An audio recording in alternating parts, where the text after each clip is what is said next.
자, 이제 오늘부터 우리가 행정법 시작하는데요. 행정법은 여러분께 금일 나눠드린 자료 있죠? 거기 마인드맵이라는 자료를 이제 우리가 기부터 결까지 11일 동안 진행을 할 거예요. 그래서 이 자료로 우리가 해야 되는 텍스트 있죠? 그거를 분석해 가면서 진행한다라는 게 핵심이 되겠어요. 자, 우리가 헌법에서도 기승전결이라는 플랫폼으로 헌법을 통찰했었듯이 행정법도 마찬가지로 기승전결이에요. 근데 헌법이랑 좀 다른 부분은 자, 행정법에서 기도 마찬가지로 소송 요건이죠. 그래서 소송 요건이 충족되지 않은 경우에 우리는 각하를 받게 되는 거예요. 그렇죠? 이게 소송 요건과 관련된 기의 문제가 되는 거죠. 그 다음에 이제 승은 소송 기술이에요. 그래서 뭐 집행 정지라든가, 그 다음에 소변경이라든가, 뭐 참가라든가, 뭐 이런 것들은 소송 요건이 충족된 다음에 이제 펼칠 수 있는 기술이 되는 거죠. 그 다음에 이제 전이라는 것은 기라는 소송 요건이 통과된 다음에 이제 링 위에 오르게 되는 거죠. 그럼 링 위에 올랐을 때에는 당의 처분이 결국에는 위법하냐 적법하냐를 놓고 이제 공방을 펼치는 거죠. 그렇죠? 그렇게 해서 심리를 진행하는 거예요. 근데 여기서의 핵심은 이게 위법하냐 적법하냐를 판단하려 그러려면 자, 판단의 대상에 대해서 성질을 검토해야겠죠. 그래서 가장 큰 틀은 바로 재량과 기속으로 구분하는 거예요. 왜냐하면 이거에 따라서 위법성에 대한 판단 기준이 달라지기 때문이죠. 그 다음에 이제 결이라는 부분은 결국에는 이제 판결이에요. 판결. 그러면 원고가 이기게 되면 원고의 청구를 인정하고 수용하는 인용 판결이 되는 거고, 그 다음에 원고의 청구를 배척하면 기각이 되는 거죠. 그렇죠? 자, 이걸 통해서 형성되는 기판력이라는 게 있고, 그 다음에 이게 인용 확정 판결이 되면 형성되는 기속력이라는 게 있어요. 이걸 중심으로 해서 판결의 효력을 우리가 검토를 하는 거고요. 그 다음에 이제 중요한 부분은 인용 확정 판결이 대상이 이제 거부 처분인 경우에 기속력의 내용으로서 이제 재처분 의무가 나오는데 재처분 의무의 강제 수단 이것으로서 간접 강제 이런 것들을 우리가 이제 배워 나가는 거예요. 자, 그러면 우리가 기와 관련된 부분이 우리 책에 있어서 어디에 해당되는지 그렇게 한번 책의 목차를 한번 볼까요? 우리가 여러분께 나눠드린 기본서 목차를 한번 볼게요.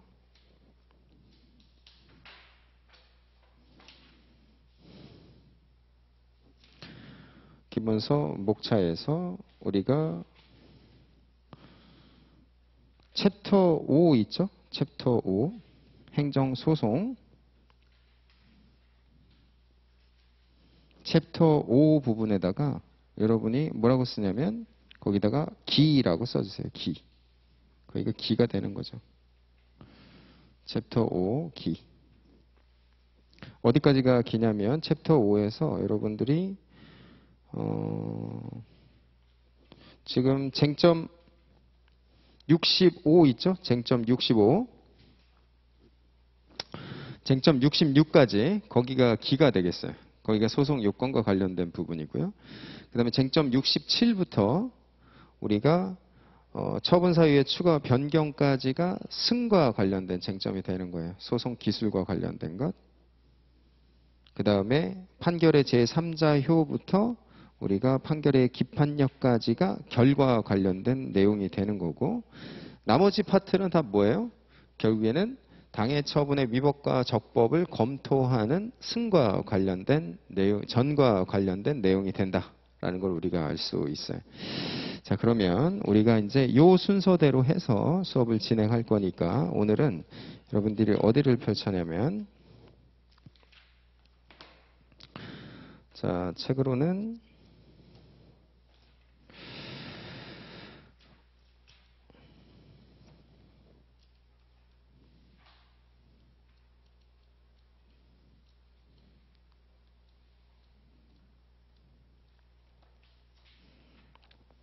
자, 178페이지를 펼치도록 할게요.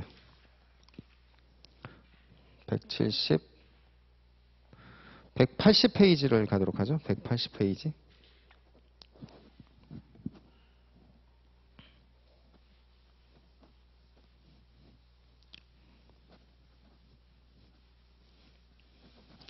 자, 그래서 이제 원고 적격부터 볼 건데요. 자, 이 내용을 한번 볼게요. 자, 유흥주점이 있었어요. 유흥주점. 자, 유흥주점 업주에 대해서 자, 행정청이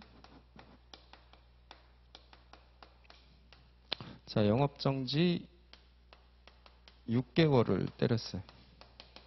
근데 미성년자 보호법 위반이에요. 보호법 위반. 그래서 뭐 청소년을 고용했다. 이런 사유로 해서 영업정지 6개월을 때린 거예요. 그럼 유흥주점 업주를 갑이라고 가정했을 때, 자, 이게 이제 여기에 을이라는 애가 있는데 얘가 편의점 업주예요. 편의점 업주. 그랬더니 얘가 영업정지를 당함으로써 지금 급감했어요. 영업 매출이 급감. 매출이 급감을 했던 거죠. 그랬더니 이제 을이 어떻게 하느냐. 얘 이러한 내용을 가지고 어디로 가냐면 행정법원에 갈 수 있느냐. 요 문제가 바로 이제 원고 적격과 관련된 문제가 되는 것이고, 그렇죠? 원고가 될 수 있는 적법한 자격이냐. 그 다음에 얘가 이걸 가지고 시비를 걸어야겠죠? 그럼 영업정지 6개월이라는 것이 과연 소송의 대상으로서의 대상 적격이 될 수 있느냐. 이 부분이 바로 대상 적격과 관련된 문제가 되는 거예요. 그 다음에 이제 보니까 영업정지 만약에 6개월이라는 것이 소송의 진행 중에 이미 도가 됐단 말이에요. 6개월이. 그렇죠? 그러면 당의 소송을 유지할 필요가 있는지, 그게 뭐가 되는 거예요? 바로 협의의 소의 이익이 되는 거예요. 이해되죠? 자, 그 다음에 이게 협의의 소의 이익, 그 다음에 이게 대상 적격, 이게 원고 적격의 문제가 되는 가장 키워드가 되는 거죠. 그 다음에는 언제부터 제기를 해야 되느냐라는 제소 기간의 문제가 있는 거죠. 그래서 우리 행정소송법 20조에서 자, 안날로부터 90일, 있었던 날로부터 1년, 이렇게 요 기간 내에만 제기할 수 있도록 이렇게 해놨단 말이죠. 제소 기간을 준수했느냐, 요 문제가 있고요. 그 다음에 자, 지금 행정법원에 가기 이전에 이 이전에 과연 행정심판이라는 별도의 전심 절차를 반드시 거쳐야 되느냐, 예외적으로 그 부분이 심판 전치주의에 대한 문제가 되는 거예요. 이게 심판 전치주의.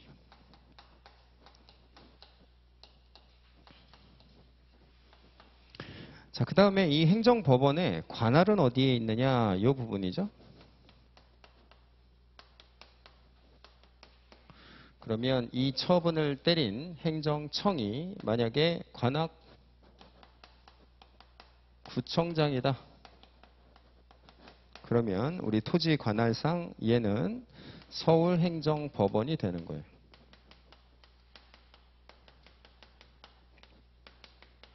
이런 상태가 되는 거죠.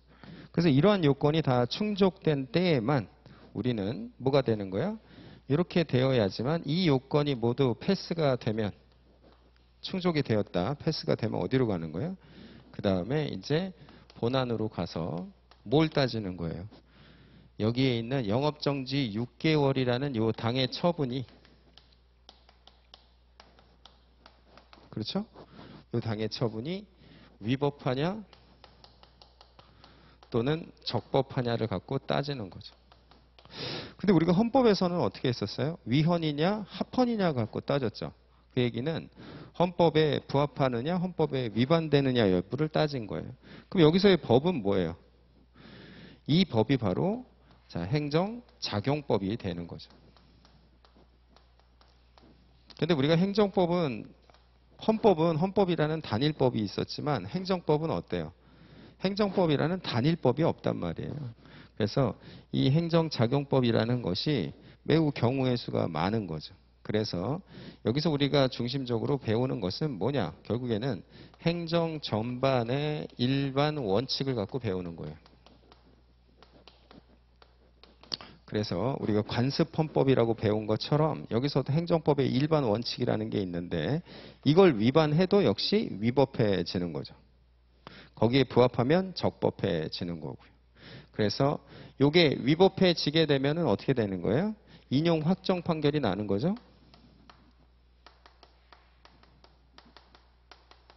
인용 확정 판결을 통해서 행정청, 지금 누구를? 여기에 있는 관악구청장으로 하여금 다시는 똑같은 짓을 반복하지 못하도록 하는 묶는 힘이 발생되는 거예요. 그게 이제 기속력이 되는 거예요. 자, 전체적으로는 이렇게 흘러가는 것인데 첫 번째, 자, 181페이지의 취소 소송의 대상 적격과 관련된 부분을 먼저 보도록 할게요. 자, 이 부분은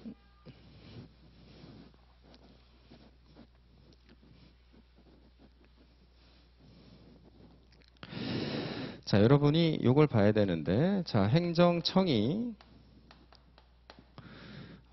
사인과 관련해서 하는 모든 내용 있죠? 이것을 강학상 뭐라고 표현하냐면 행정작용이다 이렇게 표현하는 거예요. 행정작용. 이게 이제 실체법의 문제가 되는 거죠. 실체법. 그런데 이 행정작용 중에는 어떻게 돼 있느냐면 자, 이렇게 해서 행정작용이라고 했을 때 행정청이 하는 모든 액션이 다 작용이 되는 거죠. 이 안에서 주인공이 누구냐면 주인공이 바로 행정행위예요.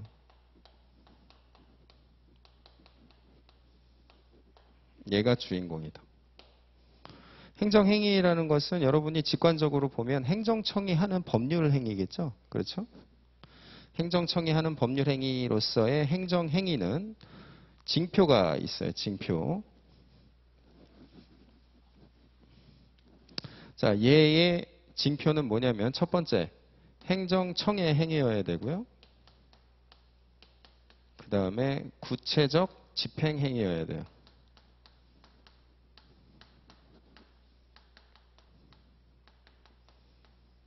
그 다음에 공권력의 행사여야 되고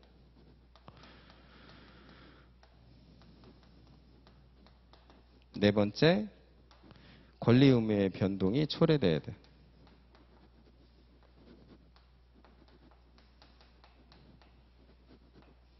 자, 이러한 네 가지의 요건이 충족되는 행정청의 행위를 우리는 행정행위라고 표현하는 거죠. 그러면 행정행위에 포함되지 아니하는 행정작용도 있으니까 이렇게 구분을 했겠죠. 여기에 포함되지 않는 것이 바로 뭐 공법상 계약이라든가 그 다음에 뭐 조달 행정이라든가 그 다음에 뭐 행정 입법 작용이라든가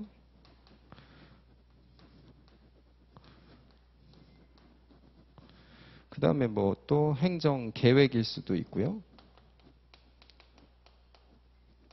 그 다음에 또 뭐 사실행위 뭐 이런 것들도 있단 말이에요. 이러한 개념적 징표를 충족하지 않은 다른 작용들도 있는데 우리는 이러한 네 가지 요건을 충족하는 것을 강학상 행정행위다 이렇게 표현을 하는 거예요. 이게 이제 행정청과 사인 사이에서의 문제인 실제법의 문제가 되는 거고 소송으로 오면 어떻게 되는 거예요? 소송으로 올 때에는 뭘 가지고만 올 수 있어요? 처분을 가지고만 올 수 있어요. 여기서는 처분만 그 대상이 되더라라는 거죠. 그렇죠? 그러면 이 행정행위가 처분으로 온다는 것에 대해서는 우리나라에서 단 한 명도 시비를 걸질 않아요. 이건 너무나도 당연한 거기 때문에. 왜냐하면 우리가 행정소송법 2조 1항 1호를 한번 볼까요? 행정소송법을 보세요. 2조 1항 1호를 보면 어떻게 규율되어 있어요? 자, 처분이라 함은 행정청이 행하는 구체적 사실에 관한 법 집행으로서의 공권력의 행사, 거부와 그 밖에 이에 준하는 행정작용이라고 규율되어 있죠. 그러니까 아까 우리가 봤던 강학상 행정행위와 관련된 개념적 징표들이 행정소송법 2조 1항 1호에 그대로 현출이 되어 있죠. 그러니까 이게 처분이다라는 것에 대해서는 아무런 논란의 여지가 없는 거죠. 그렇죠?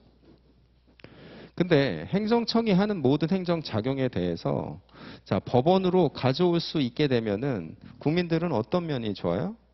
결국 여러분이 헌법에서 봐왔던 헌법상의 27조 1항에 있는 재판 청구권에 대한 보장이 확연히 드러나게 되겠죠. 보장이 되는 거고 국민에 대한 권익이 보호가 되는 거죠. 그러니까 이게 넓어져야 좋은 거예요. 그렇죠. 그러니까 행정청의 작용 중에 행정행위 이외의 것들 중에서도 즉 여기에 해당되는 것들 중에서도 우리가 이쪽으로 끌고 올 필요가 있겠죠. 왜 그래요? 행정법원에 가서 국민이 권익구제를 받을 수 있도록 권익을 보호하고 재판 청구권을 실효적으로 보장하기 위해서는 여기에 있는 게 비록 행정행위가 아닐지라도 끌고 올 필요가 있다라는 거예요. 그렇죠? 그래서 여러분이 봤던 것 중에 자, 여기에 이렇게 끌고 올 수 있는 영역에 있는 것들이 말이게 예를 들면 권력적 사실행위.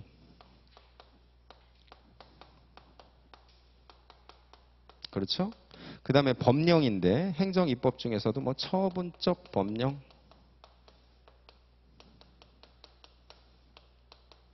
행정계획인데도 구속적 행정계획,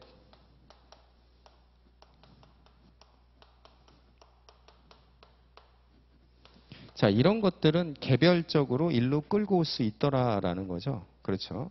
그래서 이것과 관련해서는 학설의 대립이 있어요. 자, 행정행위만을 일로 끌고 올 수 있다라는 것에 대해서는 이렇게 볼 수가 있겠죠. 일로 끌고 오면 결국에는 법원에서 하는 건 뭐예요? 취소시키는 거죠. 그렇죠? 취소 소송을 통해서 취소를 시키는 게 일로 끌고 오는 가장 큰 쟁점이죠. 그럼 취소라는 건 뭐예요? 여러분 민법에서 보았듯이 의사표시를 취소하는 거죠. 그래서 소급적으로 무효로 만드는 거예요. 그러면 전제가 되는 건 뭐예요? 법률행위여야지 취소가 가능한 것이지 사실행위에 대해서는 취소가 불가능하다. 이런 논리가 성립할 수 있겠죠. 그러니까 내가 처분으로 끌고 와서 그래서 소송을 통해서 취소가 된다라는 것은 의사표시를 전제로 취소를 시키는 거니까 자, 의사표시가 매개되지 아니하는 것들에 대해서는 내가 대상으로 끌고 올 수 없다. 이게 뭐가 되는 거예요? 이게 일원설이 되는 거예요.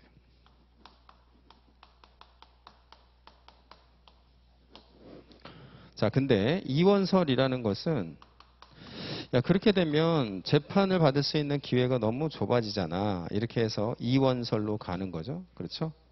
그래서 이원설로 보았을 때에는 자, 형식적으로 행정행위라는 것을 보자. 그래서 형식적 행정행위 개념설이라는 게 있고 아예 쟁송법적으로 다르게 보자라는 논리 구성을 하는 견해가 있어요. 자, 이게 1원설과 2원설이. 자, 이 견해는 어떻게 구분하는 거예요? 자, 행정청의 행위를 일반적 추상적으로 분류하고자 하는 거죠. 근데 우리 판례는 어떻게 봐요? 그게 아니라 구체적 개별적으로 국민의 불이익과의 실질적 결련성이라든가 상대방에 미치는 태도라든가 법치 행정의 원칙에 따라서 그때그때 개별적으로 본다라는 입장을 취하고 있어요. 자, 이 내용이 우리가 대상 적격과 관련된 내용인데 181페이지에 대상 적격 내용을 한번 보도록 하죠. 자, 행정소송법의 규정. 우리가 문제의 소재는 항상 어디서 출발한다 그랬죠? 법령에서 있는 거는 법령에서 출발하고 법령에 없는 것은 법령에 없는 내용을 인정할지 말지에 대한 해석론에서 출발한다 그랬죠. 그래서 여러분들이 처분 대상, 즉 대상 적격과 관련해서는 행정소송법 19조와 2조 1항 1호를 언급해 줘야 돼요. 왜냐하면 행정소송법 19조를 먼저 볼까요? 자, 19조를 보면 자, 취소소송의 대상이라고 돼 있죠. 그게 대상 적격에 대한 소송법의 규정인데 취소소송은 뭘 대상으로 한다는 거예요? 처분 등을 대상으로 한다고 돼 있어요. 그렇죠? 그 다음에 2조 1항 1호를 가보면 뭐라고 돼 있어요? 아까 우리가 봤었던 처분에 대한 개념적 징표를 규율하고 있죠. 자, 그래서 19조와 2조 1항 1호를 반드시 적시해 줘야 돼요. 자, 그 다음에 두 번째 목차, 처분의 개념 이것으로서 자, 어떤 행위를 취소소송의 대상이 되는 처분으로 볼 수 있으려면 이게 처분의 개념적 징표예요. 1번부터 4번까지 언더라인을 해주세요. 자, 이게 처분이 되기 위해서는 1번부터 4번까지 요건이 충족되어야 된다. 이게 기본이 되는 거예요. 왜? 행정소송법 2조 1항 1호에서 이렇게 요구하고 있으니까. 이게 행정행위의 개념적 징표하고 여기가 똑같죠? 그렇죠? 그럼 첫 번째가 이제 행정청의 행위여야 된단 말이에요. 행정청의 행위.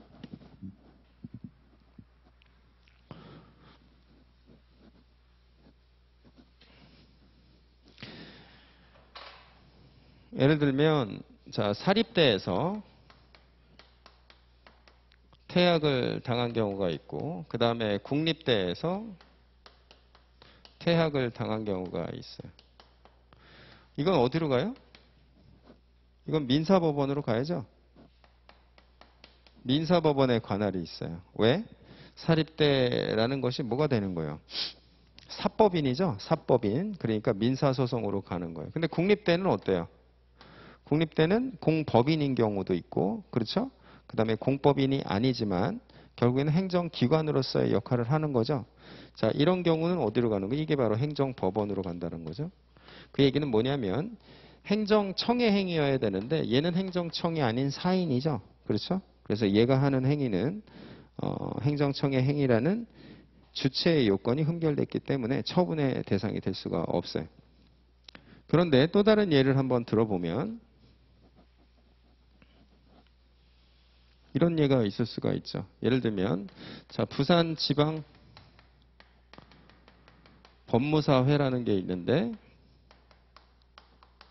부산지방법무사회에서 법무사에 대해서 어떠한 작용을 했어요. 그런데 이 부산지방법무사회라는 데가 얘한테 법무사 뭐 채용과 관련된 부분에 대해서 뭐 법무사 사무원 채용 승인에 대해서 처분을 했다. 그러면 부산지방법무사회가 과연 행정청에 해당되느냐 이 부분을 볼 수가 있는데 여러분 보면 어때요? 지방법무사회라는 거는 사적 목적으로 결사가 된 부분이죠. 그렇죠? 사법인이라고 볼 여지가 있는데 이거를 우리가 어떻게 보냐면 원래는 대법원에서 등기 업무와 관련해서는 이 법무사에 대해서 통제하는 업무를 하죠. 이게 통제 업무를 하는 거예요. 법무사에 대해서 통제 업무를 한다. 근데 이 업무를 누구한테? 부산지방법무사한테 위탁해 준단 말이에요. 법원이 바쁘니까. 그렇죠? 그럼 위탁을 받은 얘는 위탁 받은 범주 내에서는 대법원의 업무를 하는 것과 똑같죠? 이런 애들을 뭐라 그러냐면 바로 공무 수탁을 받은 사인이다 이렇게 표현을 하는 거예요. 그래서 공무수탁 사인도 행정청에 포함이 되는 거예요. 자, 우리가 그것과 관련해서 행정소송법 2조 2항을 보도록 하죠. 자, 이 법을 적용함에 있어서 행정청에는 법령에 의해서 행정권한의 위임, 그렇죠? 그 다음에 위탁을 받은 행정기관, 공공단체, 그 기관 또는 사인에다가 동그라미 쳐볼까요? 공무수탁 사인도 행정청에 포함이 된다라는 거예요. 그렇죠? 그래서 얘도 바로 행정청에 들어간다라는 거예요. 그러니까 행정청이라는 것은 형식으로 보는 거예요? 실질로 보는 거예요? 실질로 본다라는 걸 알 수 있어요.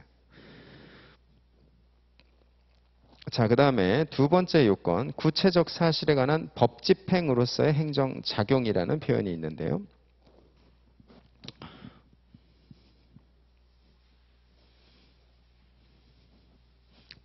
집행으로서의 구체적 작용인 거죠. 자, 이런 내용을 한번 볼게요. 자, 어떤 택시기사가 있는데 이 택시기사는 유일한 낙이 택시 안에서 담배를 피는 거예요.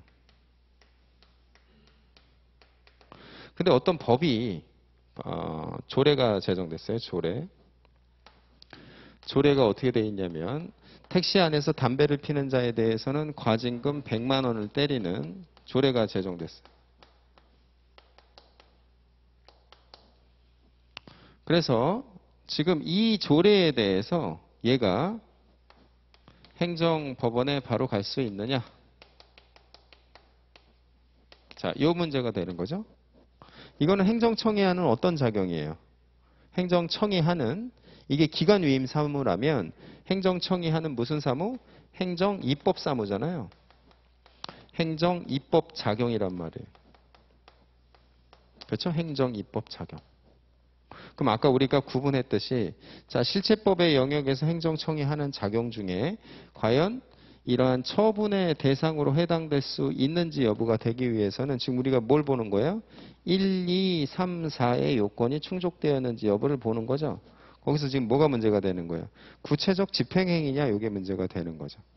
근데 조례라는 것은 어떤 특징을 갖고 있어요?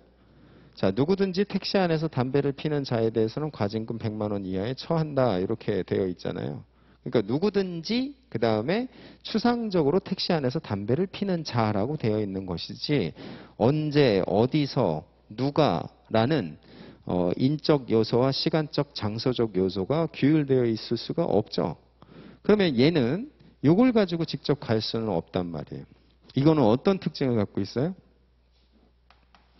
추상적이고 일반적 특징을 갖고 있죠.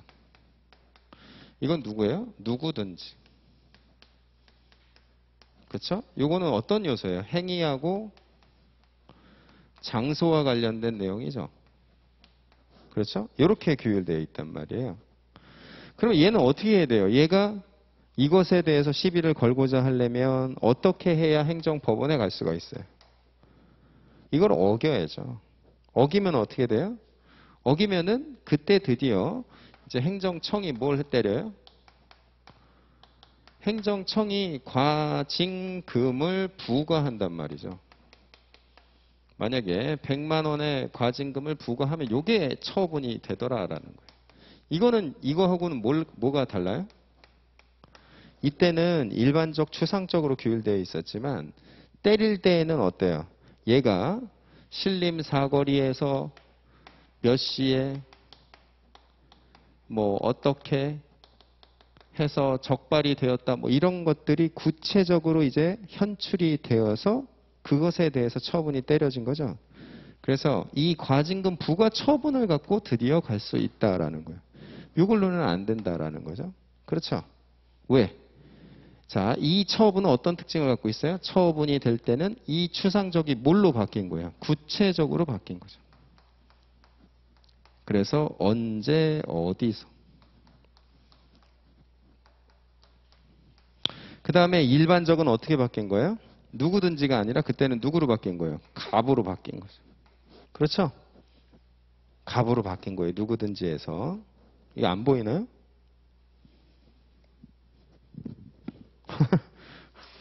자, 이렇게 바뀐 거란 말이에요. 구체적으로 갑에게. 그렇죠? 이렇게 바뀐 거예요.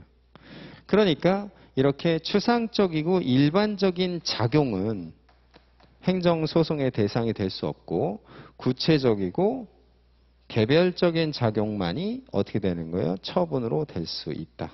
그런데 요 구체적인 요거는 변동이 없지만 자, 일반적인 개별적인 이것과 관련해서는 누구든지 구체적으로 하는 작용에 대해서는 처분이 될 수 있어요. 그걸 뭐라 그래요? 일반 처분이라고 그러죠. 자, 그 내용은 또 일반 처분에서 우리가 볼 거예요. 자, 그게 바로 처분 개념의 분석, 구체적 사실에 관한 법 집행으로서의 행정작용이어야 된다라는 거죠. 그래서 거기 대표적인 게 뭐가 돼요? 자, 일반적, 추상적 규범인 행정입법. 행정입법도 뭐가 되는 거예요? 작용이죠. 행정청이 하는 행정작용이죠. 이거는 대상이 될 수가 없다라는 거예요. 자, 다만 뒤로 넘어가서 182페이지를 볼까요? 자, 그런데 수범자가 다수인 일반 처분은 처분이 될 수 있어요. 내용이 구체적이라면. 대표적인 게 뭐가 있어요? 자, 횡단보도를 설치한다 그러면 횡단보도를 통해서 구체적으로 어떻게 처분으로 될 수 있어요? 언제, 어디서, 어떻게 횡단보도 정지 의무를 위반하게 되면, 그렇죠? 누구든지 거기에 대해서 구체적 집행을 받게 되니까 이런 것들을 일반 처분이라고 얘기를 해요. 그 다음에 청소년 유해 매체물을 지정한다. 그러면 전국에 있는 모든 청소년 유해 매체물을 보유하고 있는 모든 사람에 대해서 일반적으로 처분을 때리는 거죠. 자, 그래서 내용이 추상적이 아닌 구체적 작용이라면 이는 처분이 될 수 있다라는 게 매우 중요한 내용이 되겠어요. 자, 그 다음에 231쟁점을 보죠. 공권력의 행사와 그 거부라는 개념인데요. 자, 공권력의 행사여야 돼요.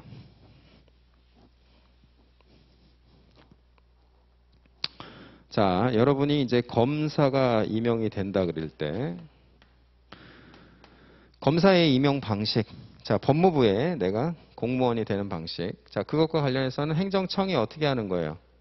자, 여러분한테 신청을 하면은 여러분이 지원을 하면 법무부 장관이 어떻게 하는 거예요? 우월적 지위에서 여러분에게 없던 공무원이라는 지위를 부여하죠. 이걸 특허라 그러는 거예요. 특허. 이거는 뭐예요? 행정청이 무슨 지위예요? 지금 우월적 고권적 지위죠. 우리가 헌법재판소에서도 배웠었죠. 68조 1항에 있는 공권력의 행사가 되기 위해서는 행정청이 하는 작용 중에서 우월적 고권적 지위에서 일방적으로 하는 작용인 공권력의 행사만이 대상이 된다 그랬고, 사경제 주체로서 하는 작용에 대해서는 대상이 될 수 없다 그랬어요. 그렇죠? 그것과 마찬가지. 자, 이거는 처분이죠. 이건 처분이다. 의심의 여지가 없다. 자, 근데 자, 공무원 중에서는 어떤 공무원도 있냐면 이런 공무원도 있어요. 자, 법무부에 보면 인권국장이라는 것도 있죠. 그 다음에 법무실장이라는 직위도 있는데 이건 어떻게 하냐면, 자, 얘가 병이라고 했을 때, 자, 병하고 경력직 법조인인 갑하고 만나요. 그래서 자, 연봉은 얼마로 하고요. 기간은 어떻게 하고요. 조건은 이렇게 하는 걸로 합시다. 그런 다음에 어떻게 해요? 상호 날인을 해서 합의서를 작성해요. 이게 뭐가 되는 거예요? 계약이 되는 거죠. 계약. 그런 다음에 이 계약에 기해서 뭐가 되는 거예요? 공무원으로 임용이 되는 거죠. 자, 이렇게 되는 거를 우리는 일상생활에서 언제나 공무원이 늘공이 되는 거예요. 자, 이런 경우가 어떻게 되는 거예요? 갑자기 공무원인 어공이 되는 거죠. 어쩌다 공무원이 되는 거예요. 자, 근데 이거는 공무원이 된다라는 공법적인 효과는 똑같지만 어떻게 달라요? 행정청이 우월적 지위에서 일방적으로 내렸고, 이거는 어때요? 대등한 지위에서 상호 뭐가 있어요? 합의가 있죠? 상호 합의가 있단 말이에요. 그러니까 이거는 행정청이 대등한 지위에서 형성한 거예요. 자, 이거는 그럼 처분인가요? 처분이 아니에요. 왜 처분이 아니에요? 어떤 요건이 흠결됐기 때문에 행정소송법 2조 1항 1호의 공권력의 행사라는 개념적 징표가 흠결됐기 때문에 이는 처분이 아니다. 이렇게 되는 거죠. 그렇죠?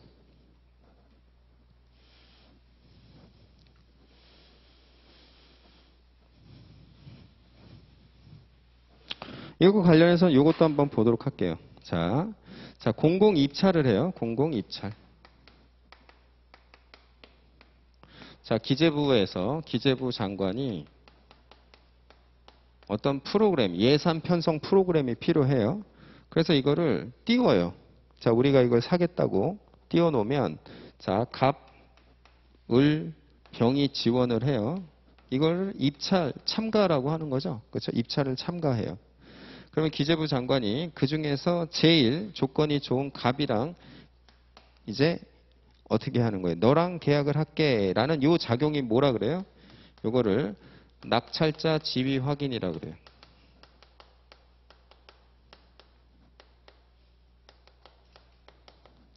자, 근데 얘가 계약을 이렇게 하기로 하고서 도망갈 수도 있죠. 그래서 도망갈까봐 얘가 만약에 도망가는 경우에는 얘한테 뭘 받냐면 보증금을 걸어 놓은 다음에 자, 입찰 보증금 굳고 귀속을 해버려요. 야, 너 있잖아. 보증금 했던 거 돌려줘. 도망갔으니까 이렇게 하는 거예요. 자, 요게 입찰 보증금 굳고 귀속이에요.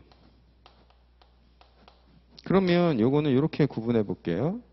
자, 내가 사인이에요. 근데 당근마켓에서 뭘 사고 싶어요. 그랬더니 갑과 을과 병이 좋은 조건을 제시했는데 내가 얘랑 사기로 했어요. 그렇죠?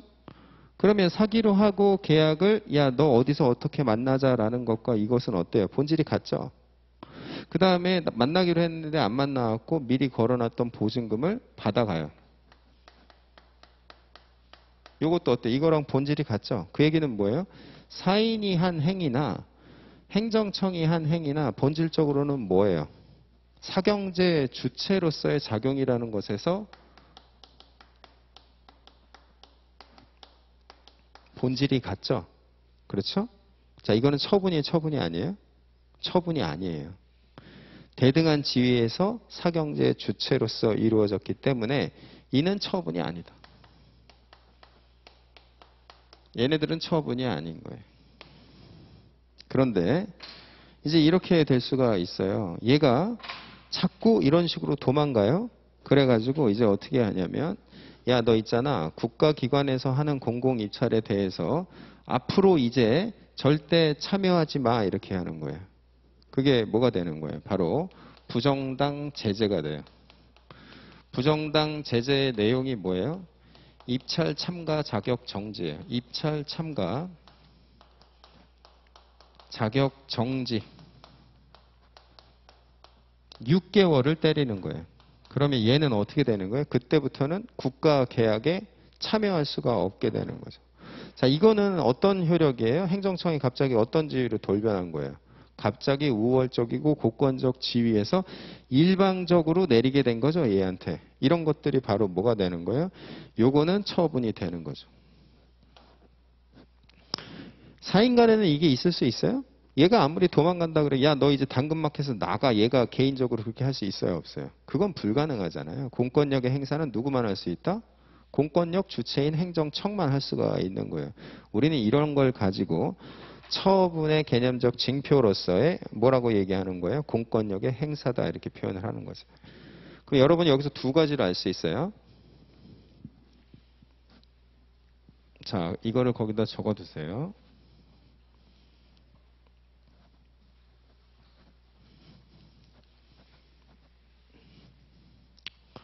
자, 행정청의 지위에 따라서 달라지는 거죠. 행정청의 지위에 따라서. 자, 행정청이 우월적 지위, 그 다음에 대등한 지위, 그 다음에 사경제 주체 지위. 이렇게 구분할 수 있죠. 그래서 그 내용을 뭐라고 하냐면 우월적 지위에 사는 게 뭐가 되는 거예요? 공권력 행사가 되는 거죠. 그러니까 이게 뭐가 되는 거예요? 이게 처분이 되는 거예요. 그렇죠? 그 다음에 대등한 지위에서 행사되는 게 공법상의 효력을 발생한다면 이게 공법상 계약이 되겠죠? 자, 이거는 처분이 아니에요. 그렇죠? 그 다음에 사경제 주체의 지위에서 체결하는 게 뭐가 되는 거예요? 아까 우리가 여기서 봤던 거. 이게 뭐가 돼요? 사법상 계약이죠.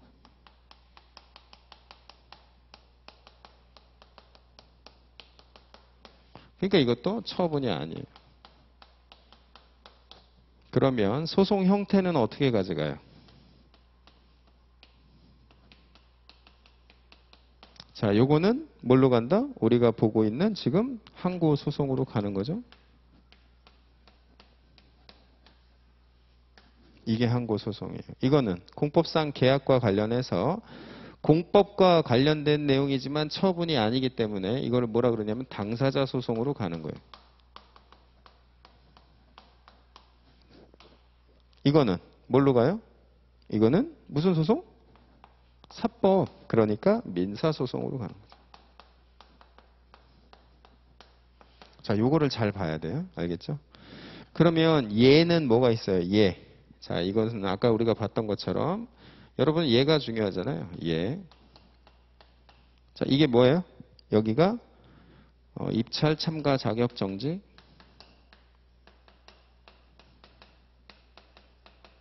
아까 우리가 봤던 거예요. 그렇죠? 그 다음에 이 부분과 해당되는 게 뭐가 있어요? 아까 봤던 계약직 공무원.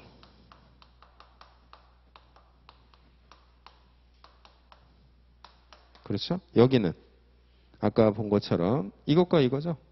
낙찰자 지위 확인과 그 다음에 입찰 보증금, 국고 귀속 이런 거는 행정청이 무슨 지위에서? 사경제 주체의 지위에서 체결하는 거예요. 그럼 우리는 지금 뭘 공부하겠다라는 거예요? 이 파트에서는 요걸 가지고 공부하겠다. 그렇죠? 그래서 처분에 해당되는 거는 요거다라는 거예요. 개념을 잘 봐야 돼요. 여기서 정리가 잘 되어야 된다라는. 알겠죠? 자, 다시 한번 우리가 행정소송법 2조 1항 1호를 보죠. 거기에 보면 처분 등이라 함은 지금 우리가 어디까지 한 거예요? 2조 1항 1호에 대한 분석 중에서 행정청까지 아까 했었죠. 그래서 행정청이 아닌 예를 들면 아까 사립대 된다 안 된다? 안 된다 그랬는데 이 행정청이라는 건 2조 2항에서 또 어떻게 다시 한번 친절하게 설명해 주고 있어요? 형식적으로 보는 게 아니라 실질적으로 본다. 그래서 공무수탁 사인도 거기에 해당될 수 있다. 이렇게 봤어요. 그래서 아까 지방법무사회도 실질적으로 보면 행정청이 될 수 있다. 이렇게 봤죠. 그 다음에 두 번째는 뭐였어요? 구체적 사실에 관한 법 집행이라는 부분에서 자 그러면 구체적의 반대말은 뭐예요? 추상적이죠. 그러면 추상적인 법 집행이 아닌 추상적 행정 작용은 된다 안 된다? 구체적 법 집행이라는 요건 사실에 부합하지 않아서 안 되는 건데 대표적인 예가 뭐가 있다? 행정 입법 작용이 있다 그랬죠. 그래서 행정 입법 작용인 법규 명령 또는 조례에 대해서 직접적으로 시비를 걸 수 있다 없다? 없다. 그럼 어떻게 해야 된다? 그 행정 입법을 위반해서 구체적으로 뭘로 전환시키는 거예요? 구체적 법 집행인 처분으로 전환시켜서 그걸 가지고 행정소송을 제기해라. 이렇게 되는 거죠. 그 다음에 지금 봤던 게 뭐예요? 공권력의 행사라는 건데 공권력의 행사라는 것은 행정청의 우월적 공권적 지위라는 개념이 내재되어 있는 거니까 우월적 지위가 아닌 다음과 같은 대등한 또는 사경제 주체로서의 지위에 불과하다면 이는 처분이 될 수가 없는 거예요. 그렇죠? 자, 그 다음에 이제 232쟁점 182페이지에 처분 개념의 분석과 관련해서 자, 국민의 권리 의무에 직접 영향을 미치는 행위여야 되는데 자, 이 부분은 2조 1항 1호에서 어디에서 연계가 돼서 파생된 거예요?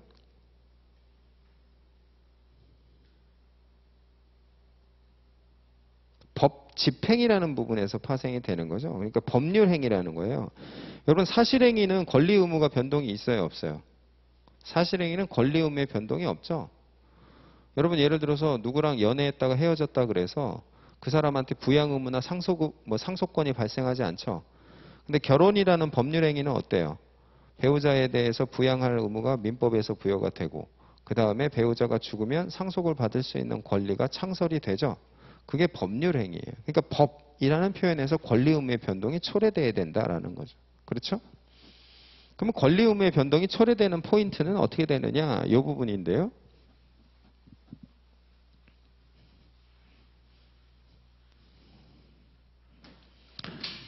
예를 들면 자, 여러분이 자, 직장을 다니다가 그 다음에 퇴사를 했어요. 그래서 자, 지역 가입자로 전환됐어요. 가입자 전환. 그러면 보통 어때요? 직장 가입자에서 지역 가입자로 전환됐다는 통보가 와요. 보통 한 달 뒤에 오죠. 그렇죠? 그래서 직장을 다닐 때는 이때는 직장 가입자예요. 직장 가입자. 그래서 보통 자기가 의료보험이 60만 원이라면 회사에서 30만 원 대주고 자기가 30만 원 내는 거예요. 근데 같은 수준의 돈을 벌게 될 때 지역가입자는 온전히 자기가 다 내는 거죠. 그래서 이때는 60만 원을 내는 거예요. 그럼 법률 관계는 어떻게 형성된 거예요? 자, 플러스 30이라는 권리 의무의 변동이 초래됐죠. 그렇죠?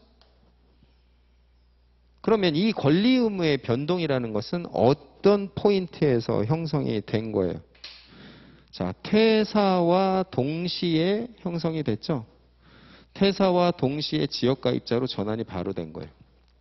권리 의무의 변동은 언제 초래됐다? 이 포인트, 즉 퇴사한 시점에 형성이 된 거죠. 플러스 30이라는 권리 의무의 변동.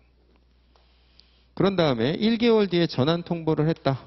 이거는 어떻게 된 거예요? 여기서 30이라는 뭐가 돼버린 거예요? 이제는 팩트가 됐죠. 30이 늘어난 팩트. 이게 뭐가 되는 거예요? 사실이 되고 우리 법원은 이걸 뭐라고 표현하냐면 관념이라고도 표현을 해요. 그거를 어떻게 한 거예요? 단순하게 통보만 해준 거예요.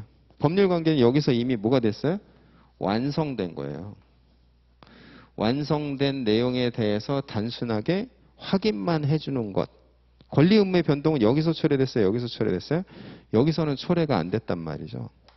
그러면 과연 이게 처분이냐? 처분이에요? 처분이 아니에요? 처분이 아니죠. 처분은 어디 있어요? 처분은 없어요. 왜?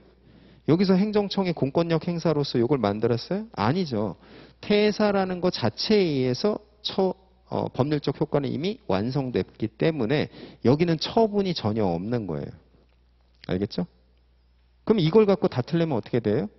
처분은 없고 공법상의 법률 관계만 남았죠. 그러니까 당사자 소송으로 가게 되는 거예요. 여긴 처분이 없다. 이건 처분이에요? 아니면 단순히 만들어진 사실에 대한 확인이에요? 사실에 대한 확인이죠. 이걸 뭐라 그래요? 관념의 통지다 이렇게 표현하는 거죠. 관념의 통지. 이거는 처분이 아니게 되는 거예요. 그렇죠? 이걸 뭐라고 얘기해요? 사실행위죠. 우리가 일상생활에서 이건 뭐라 그래요? 팩폭이라고 뭐 얘기하잖아요. 이 얘기는 뭐예요? 이미 확정된 팩트를 다시 한번 확인해 주는 것에 불과한 것이고 팩트는 언제? 이미 완성이 된 거예요. 이건 처분이 아니다라는 거죠. 그래서 권리 의무의 변동에 직접 영향을 미치는 행위여야 된다라는 거죠. 자, 그것과 관련해서 여러분들이 보면 되겠어요. 자, 그 다음에 233번 쟁점과 관련해서 자, 행정소송 이외에 특별 불복 절차가 마련되어 있다면 이건 행정소송으로 가면 안 되겠죠. 그래서 그 절차로 가면 된다. 이건 왜 이렇게 요구를 할까요? 자, 행정소송의 판사는 몇 명이에요? 3명이죠. 그렇죠? 3명씩이나 투입돼서 한다라는 것은 소송 경제와 그 다음에 행정 경제 차원에서는 행정소송으로만 해야 될 것은 간추려야 될 필요가 있는 거죠.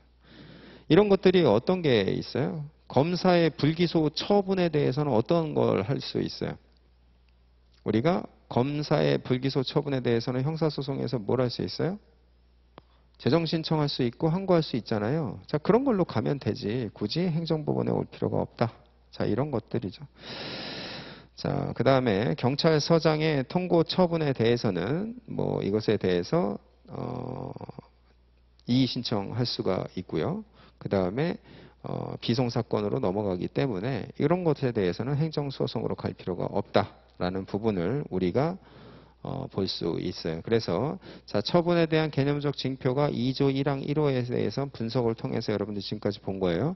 그래서 첫 번째 행정청의 행위여야 된다라는 것, 두 번째 구체적 집행행위여야 된다라는 것, 세 번째 공권력의 행사여야 된다는 것, 네 번째 국민의회 권리 의무의 변동을 초래하는 법적 행위여야 된다는 이 네 가지 징표가 충족되지 아니한 것은 행정청의 작용이라 할지라도 소송으로 와서 처분에 해당되지 않기 때문에 행정법원의 판단을 받을 수 있다 없다? 없다. 이렇게 정리하는 거예요. 알겠죠? 자, 10분 쉬었다가 하도록 할게요.